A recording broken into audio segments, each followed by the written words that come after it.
স্বাগত সকল বন্ধুদের। প্রতিদিনের মতো আবারও একটি নতুন রেসিপি শেয়ার করতে চলে এসেছি তোমাদের মাঝে। আজ লাউয়ের ডগা পাতা আর কিছু সবজি দিয়ে তোমাদের পাঁচমিশালি নিরামিষ সবজি রান্না করে দেখাবো। তো তোমরা দেখতে থাকো আমার পুরো ভিডিওটা। এই লাউয়ের ডগাটা কেটে নেব আর এই ডগাটা কেটে নেব। আমি সবগুলো ডগা পাতা কেটে নিয়েছি, চলো এবারে বেছে নেব। তো লাউয়ের ডগা পাতাগুলো আমি ভালোভাবে বেছে নেব একটু পরে।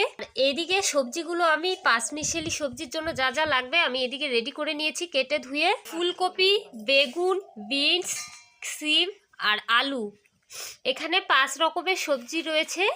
এদিকে আমি উনুন ধরিয়ে কড়ায় জল গরম করে নিয়েছি। যেহেতু নিরামিষ সবজি তাই আমি আগেই জলটা ফুটিয়ে নিয়েছি। এবারে ধুয়ে কেটে রাখা সবজিগুলো দিয়ে দেবো এই ফুটন্ত জলে। সবগুলো সবজি দিয়ে দেবো। এদিকে সেদ্ধ হতে হতে লাউয়ের ডগাগুলো ভালোভাবে বেছে নেব, এইভাবে পিচ পিচ করে কেটে নেব। আর এই পাতাগুলোর মধ্যে অনেক পোকামাকড় থাকে, তাই সুন্দরভাবে ঝেড়ে বেছে নিতে হবে। ঠিক এরকমভাবে ফুলগুলো ফেলে দিতে হবে। গামলার মধ্যে ধুয়ে নিতে হবে ভালোভাবে। তার আগে আমি সবগুলো বেছে নেব, পাতা ছিঁড়ে নেব এইভাবে। এদিকে কয়েকটা লঙ্কা চিড়ে নেব আমি। আর লঙ্কাগুলো চিড়ে নেওয়া হয়ে গেছে, তোমরা তোমাদের ঝাল অনুযায়ী দিবে।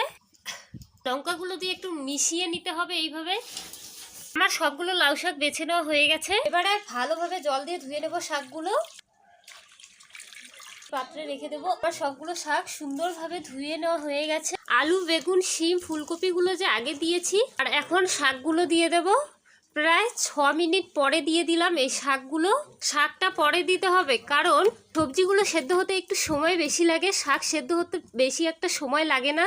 দিয়ে দেবো স্বাদ মতো লবণ। লবণটা একটু ভালোভাবে মিশিয়ে নিতে হবে। এবারে দিয়ে দেবো হলুদ গুঁড়ো, আবারও ভালোভাবে মিশিয়ে নেব। ফোড়নের জন্য কয়েক কোয়া রসুন থেতো করে নেব। রসুন থেতো করে নেওয়া হয়ে গেছে। এদিকে ফোড়নের জন্য গোটা জিরে আর একটা শুকনো লঙ্কা, তেজপাতা। ফোড়নের জন্য এই কয়েকটা উপকরণ নিয়েছি। এদিকে সবজিগুলো খুব সুন্দর সেদ্ধ হয়ে গেছে, এবার নামিয়ে নেব। এই গামলায় নামিয়ে নেব। কত সুন্দর কালার হয়েছে দেখেছো বন্ধুরা।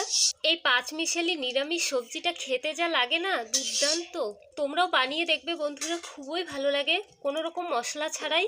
আমার তো ভীষণ ভালো লাগে। তোমাদের কার কেমন লাগে অবশ্যই কমেন্ট করে জানাবে। তোমরা যদি ডাল রান্না করতে পারো তাহলে এই সবজিটাও খুব সুন্দরভাবে রান্না করতে পারবে। কড়া গরম হয়ে গেছে, এবার দিয়ে দেবো সর্ষের তেল, শুকনো লঙ্কা, তেজপাতা, গোটা জিরে, থেতো করে রাখা রসুন। ফোড়ন ভাজা হয়ে গেছে, এবার ঢেলে দিয়ে দেবো। নামিয়ে নিয়েছি।